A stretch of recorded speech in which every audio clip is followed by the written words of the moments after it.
我的堂妹思想格外开放，是个男人就要贴上去。有一次我和堂妹一起坐火车，她非要和在火车上刚认识的男人滚床单，我再三劝阻，你们刚认识，你知道他是什么样的人吗？万一他有什么传染病呢？就算没病，你要是怀孕了怎么办？堂妹却把我说的话当耳旁风，讽刺我是清朝裹小脚的女人，还嘲讽我是一个没人要的老处女。她还说我姨妈刚走，现在是安全期，随便怎么放纵都不会怀孕的。可是连我这个思想不开放的人都知道，安全期也不是一定安全。果然1个月后，堂妹在家庭聚餐的饭桌上当着亲戚的面孕吐了。这件事让堂妹的父母火冒三丈，他们思想更加守旧，觉得堂妹丢人现眼，直接一脚踹在了堂妹的肚子上，导致堂妹大出血流了产，还落下了终身不孕的毛病。堂妹把一切过错都强加在我身上，她说要不是你没有阻止我，我就不会是这个下场。后来堂妹手拿一张湿巾，用挤出的水把我活活淹死。再次睁开眼，我竟然回到了火车上，堂妹正凑在我身边炫耀，我刚认识的一个男人长得特别帅，我要和他滚床单。我握紧双拳，心里暗下决心，这一世我一定要复仇。精彩故事在哪里？堂妹，我来带给你。姐，我和你换个铺呗。堂妹李素芬坐在我包厢里的沙发上，眼睛一直往我的上铺上瞟。经历过上辈子的惨痛教训，这次我绝不会答应她的要求。我们老家没有机场，只有火车站。本来我打算买卧铺回家，谁知道这个消息被我妈告诉了婶婶。婶婶一听我要回家，连忙让我顺便带着堂妹一起走。我上班的公司和堂妹的大学在同一个城市，还不等我拒绝，我妈就帮我答应了，说什么都是一家人，姐姐带妹妹是应该的。不仅如此，我妈为了展示她的大方，还让我买了2张高级软卧的票，一个车厢里有2张床，1张沙发，还带卫生间。我不想和她进行无谓的争吵，想着快过年了，买就买吧。可我和李素芬终究分在了不同的车厢，她嫌弃自己车厢的上铺是个老男人，就跑来我这边张望，结果一看到我车厢的上铺是个大帅哥，眼睛都亮了。他立马上前找人家加了微信，2个人背着我用手机聊了好一会儿后，李素芬就向我提出了换床铺的想法。我好歹在社会上摸爬滚打了这么多年，他们2人眉来眼去的这点小心思，我还不至于看不透。上辈子出于好心，我在微信上提醒他不要轻易相信陌生人，你们才认识多久，万一他有病怎么办？李素芬一开始还不承认自己的龌龊想法，辩解道：什么啊，我就是觉得那个老男人太臭了，你想哪儿去了？我当即就表示，你要是不说实话，我绝不会同意换床。在我心里，堂妹还是小时候跟在我屁股后面喊姐姐的小孩子，可她早就长大了，还是我们村里第1个大学生。李素芬当即就拉下脸，语气冲得很，你凭什么管我？我都长大了，还没有点隐私吗？我被他气笑了，你说我凭什么？我是你堂姐，既然我带你回家，我就要对你负责。李素芬也怒了，你以为你挣几个钱就了不起了？我毕业之后随便找个工作都比你强，老处女，你别以为我不知道，你就是嫉妒我。再说了，我现在是安全期，又不会怀孕，你别告诉我你连安全期是什么都不知道吧？我都差点忘了，堂姐你初中毕业就出去打工了。看着李素芬那副骄傲自满的样子，我彻底懒得管她了，随便你爱怎么折腾怎么折腾。说完，我拎着自己的东西就出了车厢。既然是她自己做的决定，那就得自己买单，最起码下火车后买个紧急避孕药，这点常识她总该有吧。可谁知道她当时完全没有做任何补救措施，竟然真的怀上了孩子，最后还把一切都怪在我身上。所以这一次我绝不会重蹈覆辙。再次面对李素芬提出换铺的要求，我没有像上辈子那样劝她注意安全，我恨她都来不及，哪还有心思管她？不换。李素芬大概没想到我拒绝的这么干脆，在她看来，从刚才上火车开始，我一直都对她关照有加。她脸上的笑意渐渐收起，不死心的又问：为什么啊？这些车厢不都一样吗？我看向她反问：既然都一样，你为什么非要换？李素芬被我问得哑口无言，沉默了几秒后，干脆开门见山：我车厢里的那个男的看着就不像好人，我害怕。所以呢，你怕我就不怕了，做人不能太自私吧。我毫不留情地戳穿他的虚伪，上辈子他侮辱我的那些话，可没给我留半分情面。其实上辈子我换去他的车厢后，里面的那位中年乘客并没有李素芬说的那么恐怖，相反他人挺好的，还会主动给我分享带回家的零食。这下李素芬彻底坐不住了，你好歹也是我堂姐吧，你怎么能这么讲话？我回家告诉婶婶，看她怎么说你。多大的人了，还告状？随便你。我脱下鞋子，直接躺到了床上，顺便下了逐客令。你是自己走，还是我找乘务员请你出去？李素芬的脸都涨红了，她偷偷看了一眼上铺的男生，等着他给她撑腰。那男生果然没让她失望，探下头对我说道：大姐，我可不想和你睡一个车厢，你嘴这么臭还熏人，对自己的妹妹都这么凶，难怪没人要。我心里冷笑，我还没说他的臭鞋子臭袜子熏的一车厢都是脚汗味呢。那你去退票吧，正好我也不想和你这种不负责任的男人睡一个车厢。上辈子得知李素芬怀孕后，这个男生立马把她删除拉黑了，连流产的钱都不愿意出。堂妹她爸之所以怒火中烧，把气全撒在堂妹身上，多少也和这事有关，不然也轮不到我来承受他们两个人造成的恶果。那男生听完怒不可遏，你说谁不负责任呢？你认识我吗？就敢信口开河，死鸭子嘴硬，一点自知之明都没有。我也懒得再和他们两个纠缠，总之就是不换。我现在要休息了，你们能安静点吗？说完，我用被子盖住头顶，眼不见心不烦。他们两个见我拒绝沟通，一起走出了车厢，多半是找个角落谈情说爱，顺便吐槽我。无所谓，我才懒得计较这些。可我却忽略了一点，他们不仅可以找我换床铺，还可以找李素芬车厢的那个中年男人换。所以，当我看见那个中年男人拎着东西走进我的车厢时，我就知道大事不妙了。你不换拉倒，自然有人换。李素芬跟在中年男人身后，一副好事得逞的样子。我进来收拾自己的东西，我皱了皱眉头。此刻的我无法判断这到底是好事还是坏事。出于私心，我并不想管李素芬，她上辈子对我恩将仇报，我恨不得她死上千万次。可万一她这次又怀孕了，再把一切都怪在我身上怎么办？就算这次我没多嘴劝阻，以她的性格，永远只会在别人身上找错误。谁知道到时候她又会用什么借口来害我？思来想去，唯一能杜绝这种情况发生的方法，就是让她别怀孕。我反手拉着李素芬就走到了外面的公共洗手间，把厕所门直接反锁。李素芬，你要是真的害怕，我就换到你车厢里去，这样正好两个男的一间，我和你一间。李素芬听完就烦了，一把推开我，我才不要和你住一起，你又不懂我们年轻人的世界。我觉得你上铺的那个男孩子和我很聊得来，年轻人的世界你不懂。他说完就出了厕所，殷勤的去帮那个男生收拾行李了。他这是铁了心要和这个男生凑在一起，还找了这么多冠冕堂皇的借口。我们这才上车没多久，还有10几个小时才到家。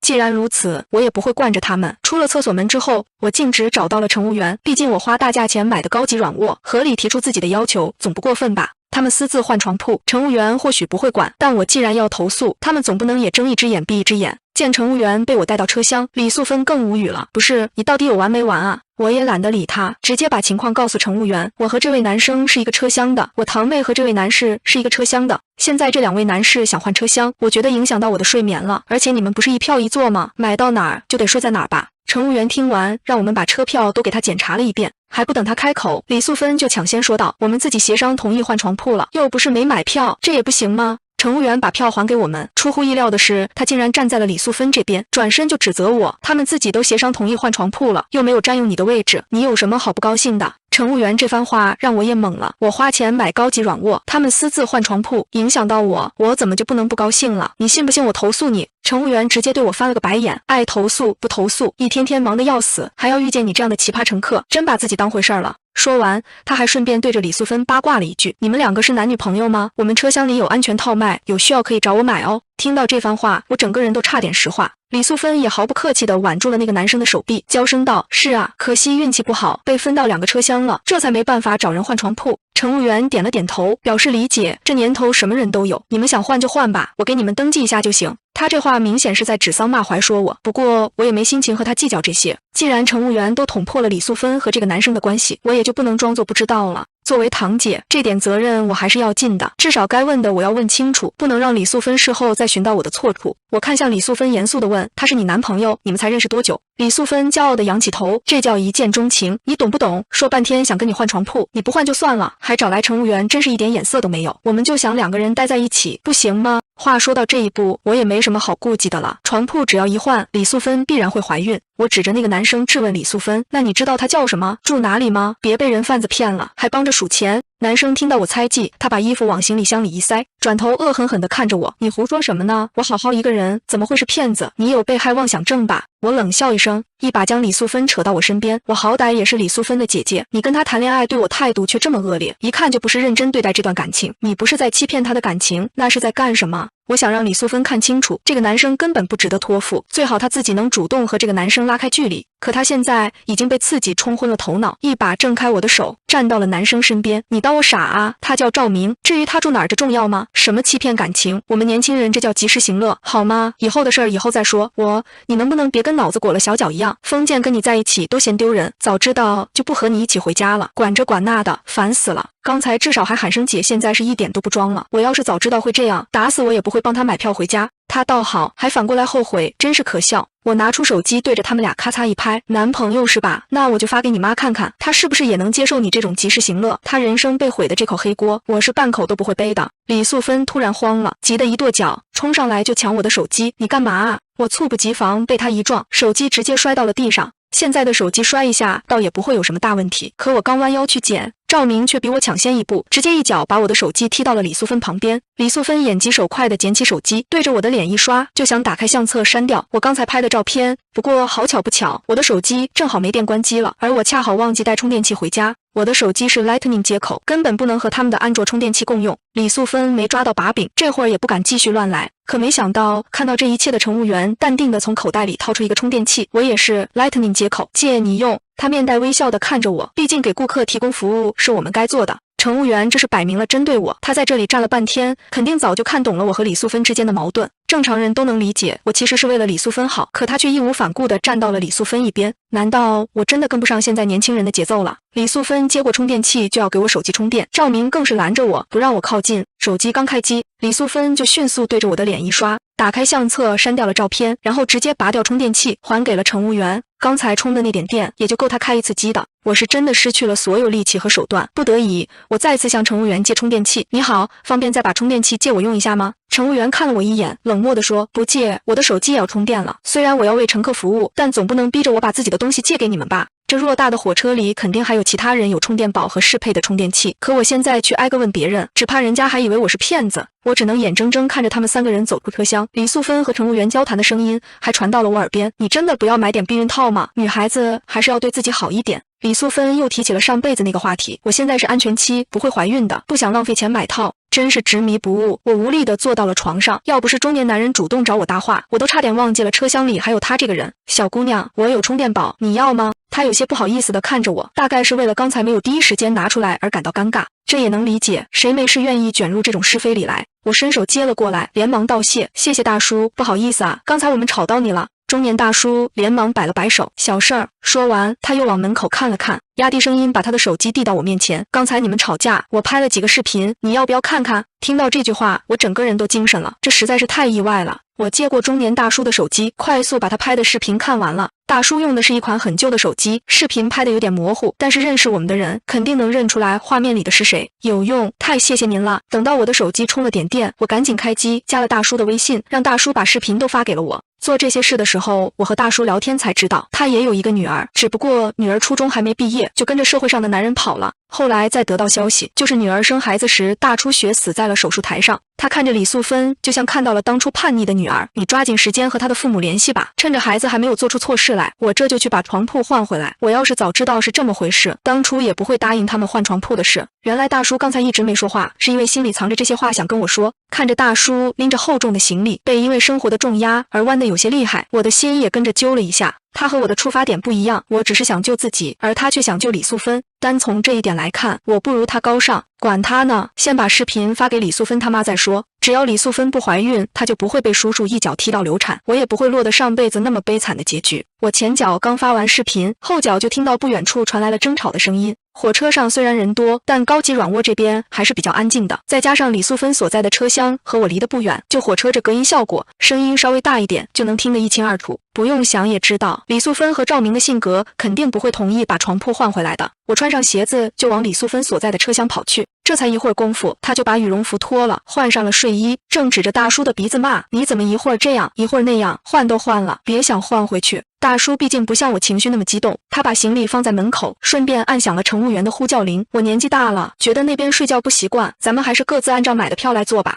李素芬吵不过，他又把怒火转到了我身上。我肯定是你让大叔来换床铺的吧？你为什么今天非要和我过不去？我也难得心平气静了些，打算好好和他谈谈。我并不是和你过不去，也管不了你想做什么，但是我好歹也是你姐姐，总不能看着你跳火坑却无动于衷吧。我在外面上班这么多年，见过的人和事比你多了，你学历是比我高，懂得知识也比我多，可你总得学会保护自己吧。万一你要是真怀孕了，你是生下来还是打掉？我这一番话下来，李素芬也陷入了沉思。旁边的赵明被打扰了好事，恨不得把我和大叔生吞活剥。他搂着李素芬的肩膀，开始给她洗脑。素芬，你放心，你要是怀孕了，我们就结婚。李素芬果然有些激动，看向赵明的眼神都变得痴迷起来。他还真信啊。你现在还在上大学，你觉得婶婶会让你结婚吗？你了解她多少就敢相信这些鬼话？可李素芬已经听不进去我的话了，她站在赵明身前，言之凿凿地告诉我，你说的这些我都知道，但是这是我自己的事，我自己拿主意。至于我妈，你不说我不说，她怎么会知道？你没谈过恋爱，当然不懂遇见一个对的人有多难。而这时乘务员也走了过来，好巧不巧，又是刚才那个女乘务员。她看见我就一脸不耐烦，怎么又是你？大叔见乘务员要对我发难，立刻上前打圆场，是我想把床铺换回来。可即便如此，乘务员也没给大叔好脸色，敷衍着说：“你们自己协商，我不管。”说完就想走，他来了等于白来。李素芬突然伸手拉住他：“刚才你说有避孕套卖是真的吗？”乘务员神秘地笑了笑：“当然是真的，不过你要是需要，我可以送几个给你。”他说着就从兜里掏出几个放在了李素芬的手里。我人都傻了，他在火车上竟然还随身携带这种东西，可由不得我多想，乘务员已经走了。李素芬拿着东西在我面前炫耀了一下：“现在你不用担心了吧？这么点小事，我自己都不怕，你害怕什么？”李素芬说完，砰的一声关上了车厢门。我的手机也正好收到了婶婶的回信。你给我发的是什么？刚才走得急，视频发过去之后，我忘记说明内容了，毕竟视频拍的也没那么清晰。我连忙解释道：“李素芬在火车上认识了一个男生，还说是她男朋友。我劝她不听，怕她被骗。”可婶婶却根本不信。刚才素芬给我发过消息了，说你让你给她买火车票，你不高兴了，故意找她麻烦。你现在真是赚钱了，不一样了，连自己家里人都看不起了。我素芬那么乖，怎么可能会和别的男人在火车上瞎混？你要是再到处乱说，坏我素芬的名声，我跟你没完。原来他们就是这样看我的。面对这一幕，我也不知道该说什么好了，心里是真的不想再管了。李素芬自己的亲妈都认不清自己的女儿，我又何必在这里瞎着急？反正她现在有防护措施，只要不怀孕，我又操什么心呢？大叔却比我执着很多，干脆坐在了车厢门口，不走了。别说，这一招还真有效。李素芬他们软的硬的都试过了，大叔硬是不为所动。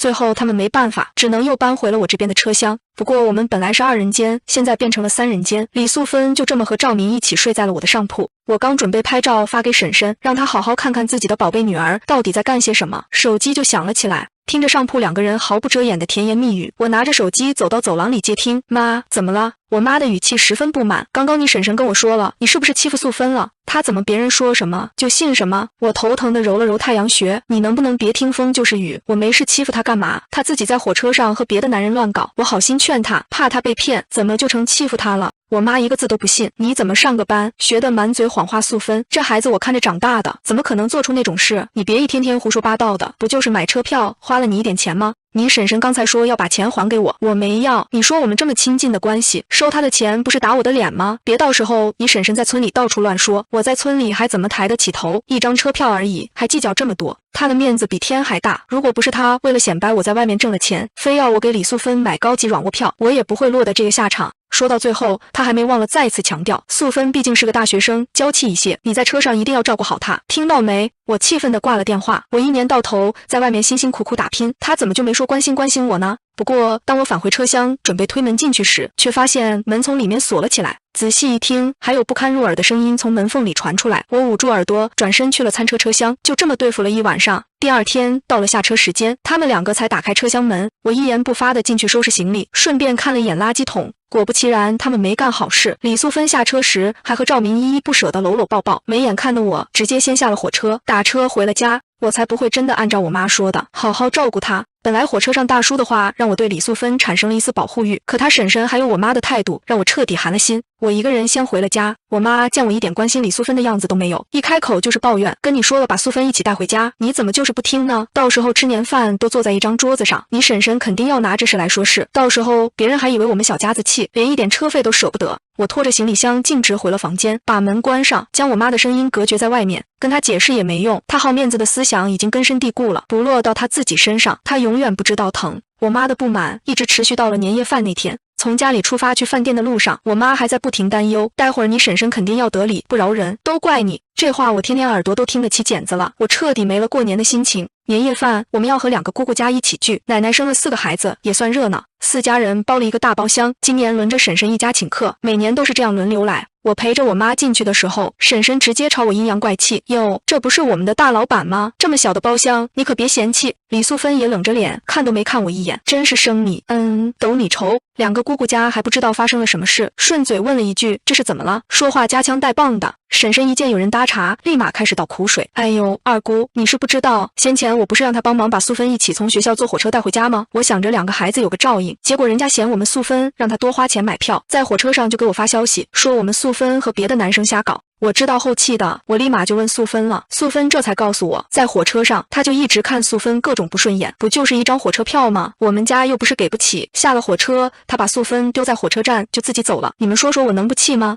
我妈被婶婶说的脸都红了，要是桌子上有个洞，她恨不得立马钻进去。为了她的面子，我妈当着所有亲戚的面狠狠拍了我一胳膊，厉声呵斥，还不快给你婶婶还有素芬道歉，你这孩子真不让人省心。虽然打的不是脸，但我妈这一下可没收着劲儿，疼得我一皱眉。来之前我就大概猜到会是现在的场面，我本来想着只要婶婶今天不为难我，或者李素芬能站出来打个圆场，这事儿就算了。可李素芬的眼神分明就是在等着看好戏。中年大叔的手机像素差，但我的手机像素可不差。下火车的时候，我手机里最后剩下的那点电，正好把李素芬和赵明拥吻的场面拍得一清二楚。是啊，你要是真想还车票钱，那你给我好了，你给我妈，她肯定不会要的。这一点我必然是深知的。李素芬一家一直都抠门得要命，不然李素芬也不会在火车上连避孕套都不舍得买，下了火车也不舍得买紧急避孕药，就连乘务员送给她的估计都被她留着，以后不是安全期的时候和别的男人用。婶婶没想到我说话这么直接，更想在亲戚面前下我的脸。她用力一拍桌子，你怎么和长辈说话呢？有没有点家教？他会拍桌子，我也会。我蹭的一下站起来，我有没有家教？不知道，至少我不会在火车上和一个刚认识几个小时的男生滚床单，阴阳怪气，谁不会？婶婶也不是傻子，当然听懂了。我意有所指，她气得脸色发青。你信不信我当着你妈的面打你？我一个长辈教训你一个小辈，还不在话下，一天天往我女儿身上泼脏水，你能和她比吗？初中毕业的玩意儿也配？怎么着，想坏了我女儿的名声，让她不好结婚是吧？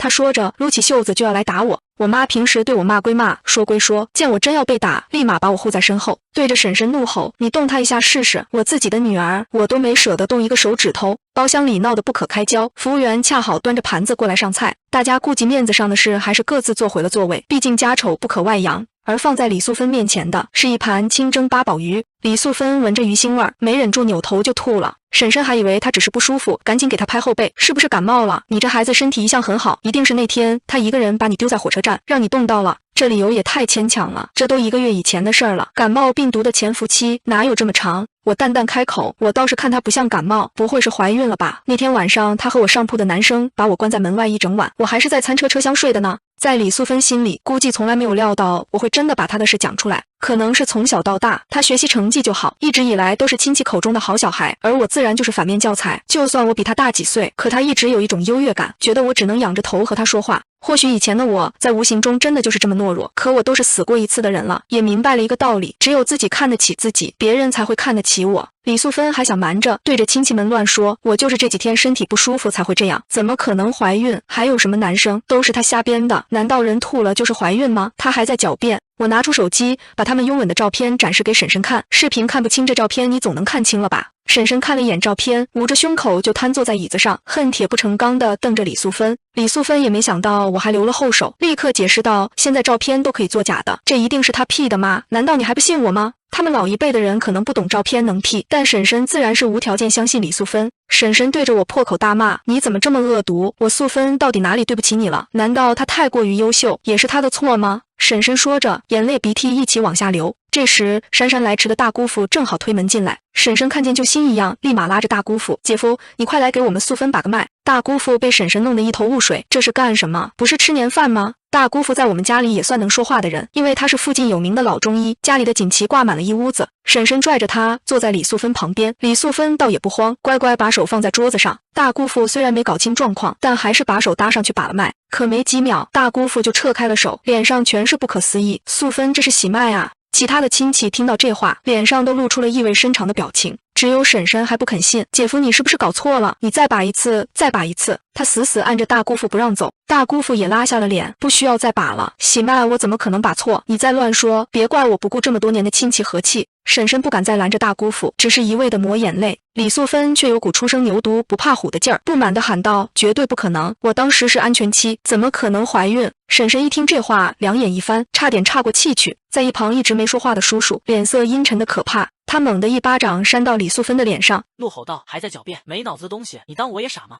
李素芬捂着脸，惊恐地看着叔叔。我就算和男生谈恋爱又怎么样呢？我又没犯法，你们为什么这么老古董？我不可能怀孕的，你们要相信科学，中医都是骗人的。大姑父听了这话，气得转身就走。你们养的好女儿，以后咱们两家也不用再走动了。大姑父一走，大姑姑和小姑姑一家也都跟着离开了包厢。我拉了拉我妈的胳膊，我们也回家吧，剩下的事和我们无关。婶婶拼了最后一口气，奋力站起来堵在门口。你别想走，都怪你，要不是你买什么破高级软卧，素芬也不可能遇见那个男生，你得负责。我真是气笑了，正准备开口怼回去，我妈却突然支棱了起来。他一把拉开婶婶，你别得了，好处还卖乖，你自己女儿满嘴谎话，还怪她，我才后悔当初为什么要让她带素芬回家。婶婶还在不依不饶，叔叔走过来怒吼一声，让开！婶婶整个人被吓得一抖，只能慢慢挪开了路。叔叔拍了拍我的肩膀，语气愧疚，好孩子，是我们给你添麻烦了，回去吧。我和我妈走到门口，还是没忍住折返了回去，告诉他们我知道的最后一个线索，那个男生家住 XXXXX。乘务员第一次来查票的时候，我们都出示过身份证和火车票，我记住了他身份证上的地址，哪怕他搬家了，去身份证上的户籍所在地，肯定能找到人。